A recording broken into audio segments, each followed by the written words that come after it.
दोस्तों, हर सफर एक दास्तान है। आज का व्लॉग परसान वैली से चित्राल का है।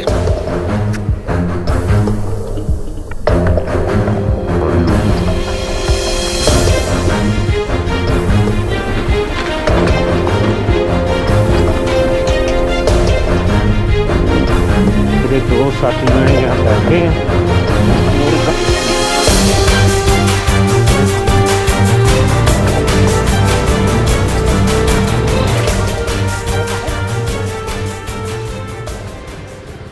वेलकम टू परसान। दोस्तों, इस वक्त हम परसान वैली खड़े हैं और ये आप हमारे सामने देख सकते हैं, पहाड़ों पे हल्की हल्की बर्फबारी हो चुकी है और यहाँ से वेदर बिल्कुल अब क्लियर है। परसान वैली में इम्तियाज भाई से हमारी मुलाकात हुई और उन्होंने अपने घर में हमारी अच्छी तरह मेहमान नवाजी की। और ये देखें, अब हम वापस जा रहे हैं वापस चित्राल, और इसका परसान वैली से चित्राल का जो डिस्टेंस है वो तकरीबन 37 किलोमीटर है। और यहाँ से होता है डेथ टनल वाला ट्रैक शुरू। ये देखें, एक साइड पे गहरी खाइयां हैं और दूसरी साइड पे बुलंदो वाला पहाड़ है।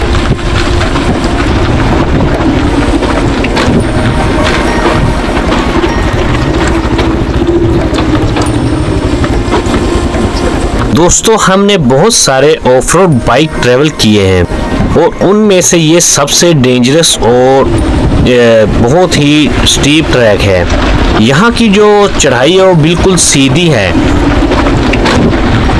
चढ़ाई से ज़्यादा जो है वो उतराई जो है वो ज़्यादा मुश्किल है। ये देखें, बिल्कुल छोटा सा यहाँ पे ट्रैक आ गया है और यहाँ से सिर्फ एक गाड़ी ही गुजर सकती है। और ये ट्रैक मकामी लोगों ने अपनी मदद आपके तहत ही बनाया है। और बाइकर्स के लिए मेरी एडवाइस है कि जब भी आप ऑफ रोड ट्रैवलिंग करें तो खास तौर पर उतराई के वक्त पहले गियर में गाड़ी रखें। उससे आपको ये फायदा होगा कि आपकी ब्रेक का इस्तेमाल कम से कम होगा। और अगर आप ब्रेक का ज़्यादा इस्तेमाल करेंगे तो आपके ब्रेक्स जो हैं वो फेल होने के भी चांसेस होते हैं। यहाँ से हम परसान वैली को खुदाफिज कहेंगे। और इम्तियाज भाई बता रहे थे कि यहाँ पे डेथ टनल के आसपास जितने भी पहाड़ हैं वहाँ पे माखोर यानी आइबेक्स की तादाद जो है वो वाफर मकदार में पाई जाती है।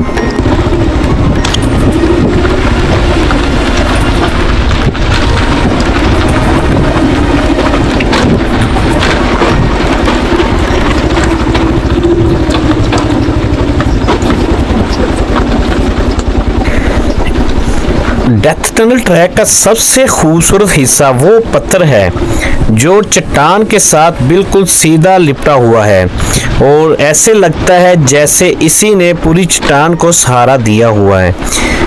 और ये देखें, यहाँ से ट्रैक बहुत ज़्यादा मुश्किल हो गया है।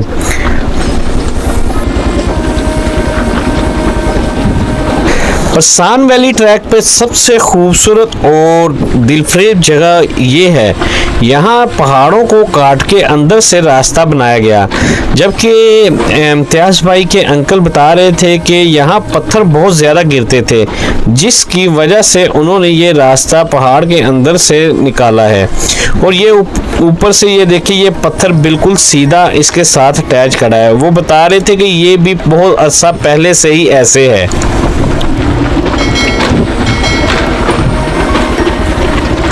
इस जगह से ट्रैक बहुत ज़्यादा स्टीप हो जाता है। और ये देखिए, बाइक का जो टायर है वो बार बार छोटे छोटे पत्थरों से स्लिप हो रहा है और यहाँ पे हमें बहुत केयरफुली जो है वो राइड करनी होगी। उमैर भाई जो हैं वो नीचे उतर गए हैं क्योंकि सिंगल पर्सन ही यहाँ पे बड़े मुश्किल से बाइक चला रहे हैं और हसीब भाई मेरे साथ साथ जो है वो राइड कर रहे हैं। या अल्लाह तेरा शुक्र है, तूने खैर खैरियत से ये रिश्ता क्रॉस करवा दिया हमारा।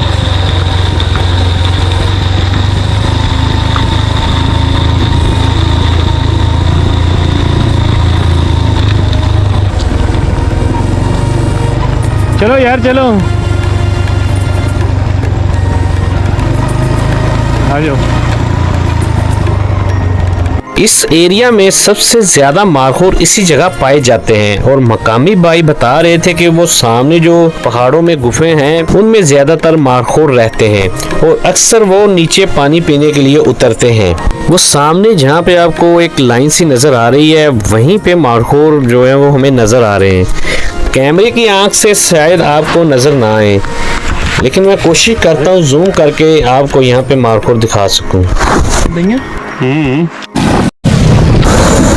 दोस्तों, आज हमारे टूर का 10वां दिन है और फैसलाबाद से हमने कुमराट और चित्राल सीरीज के लिए आज से 10 दिन पहले अपने सफ़र का आगाज़ किया। फैसलाबाद से हम बजिया बस चकदरा पहुंचे, वहां से हम तमीरगिरा दीर वाली साइड से कुमराट पहुंचे। कुमराट हमने 2 दिन स्टे किया, उसके बाद जहाज बांडा भी हमने 2-3 दिन स्टे किया और उसके बाद हम वादिये कलाश की तरफ चल दिए।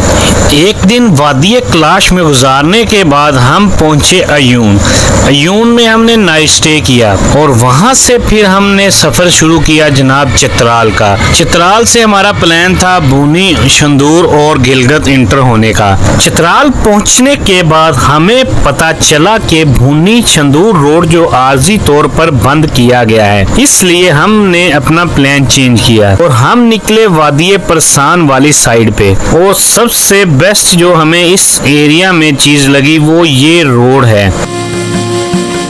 ये बाइकर्स के लिए काफी मुश्किल भी है लेकिन एडवेंचर से भरपूर है। मेरे दोस्तों ने इस ट्रैक को बहुत ज्यादा एंजॉय किया। जैसे ही हम परसान वैली पहुंचे, हल्की हल्की बूंदाबांदी के साथ हल्की स्नो फॉलिंग ने इस इलाके की खूबसूरती को 4 चांद लगा दिए। इस ट्रैक के साथ साथ बहुत ही खूबसूरत और दिलकश वादियां हैं जिनमें फलों के बागात बड़ी तादाद में पाए जाते हैं। अनार, अखरोट, सेब के अलावा नाशपाती के भी बागात यहाँ पाए जाते हैं।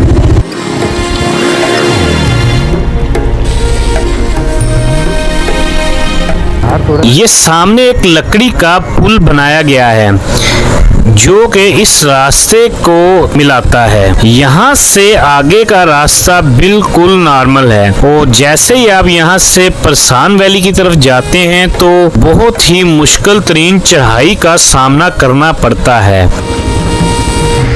इस इलाके में हमारे अलावा ये खूबसूरत परिंदा भी है जो कि हमें अक्सर जगहों पे नजर आ रहा है। देखिए क्या खूबसूरत नज़ारा है। यहाँ से बुलंदो बाला आसमान को छूते पहाड़ों के बीच से एक छोटा सा दरिया गुजर रहा है।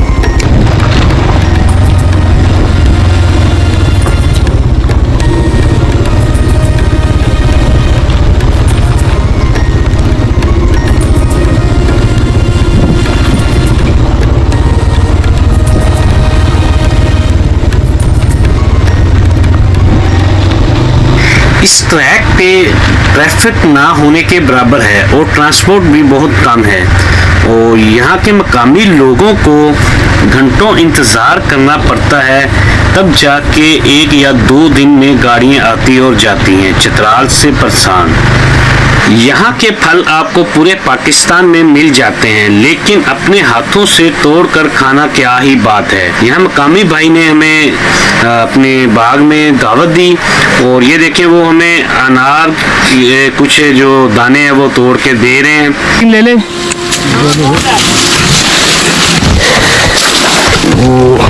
ये तो लगता पक गए। ये अक्टूबर नवंबर में अभी होती इधर। कितनी भाई बता रहे थे कि अभी सितंबर का महीना है और अनार सही तरह पके नहीं है, जबकि अक्टूबर नवंबर में ये अच्छी तरह पक जाते हैं।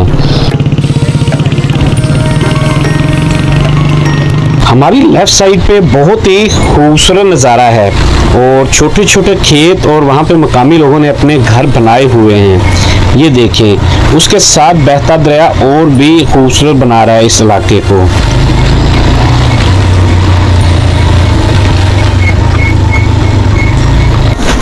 परसान वैली का ट्रैक खत्म होने को है, वो सामने ब्रिज क्रॉस करके हम गर्म चश्मा ट्रैक पर पहुंच जाएंगे और इस वक्त शाम के तकरीबन 4 बज चुके हैं। दोस्तों, आपको हमारा आज का ट्रैवल व्लॉग कैसा लगा? अगर अच्छा लगा तो प्लीज़ सब्सक्राइब करें, लाइक करें और दोस्तों के साथ शेयर करें, और उसके अलावा बेल आइकन लाजमी प्रेस करें ताकि आने वाली नई वीडियो आपको बआसानी मिल सके। और हम अपने अगले व्लॉग में आपको चित्राल सिटी और उसके अलावा शाही मस्जिद और शाही किला और उसके साथ साथ मारफोर्ड व्यू पॉइंट का भी विजिट करवाएंगे। तब तक के लिए आप इजाज़त दीजिए। अल्लाह हाफिज़।